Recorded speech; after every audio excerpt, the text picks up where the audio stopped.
Now this is the last of his secondaries. It's a variety called Rocket. Let's just get rid of the straw first.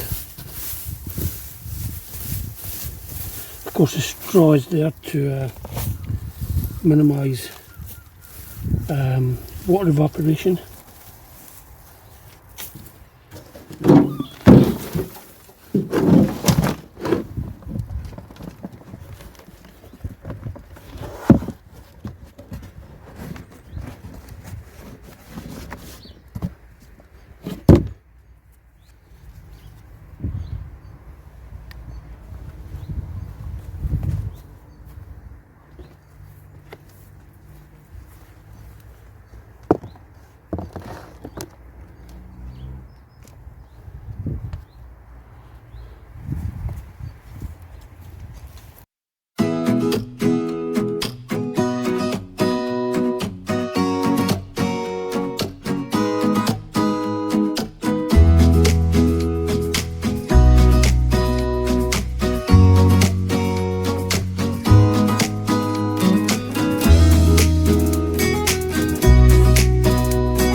Well, there you go. There's what we've got out of that tub. Not a great deal, but enough for a few meals for the two of us. So yeah, just a little short one. That's the end of the second early potatoes. Rocket. So the next potatoes to be will be the main crop, which is the Sapelmira and the Cara. Well, bye for now everyone.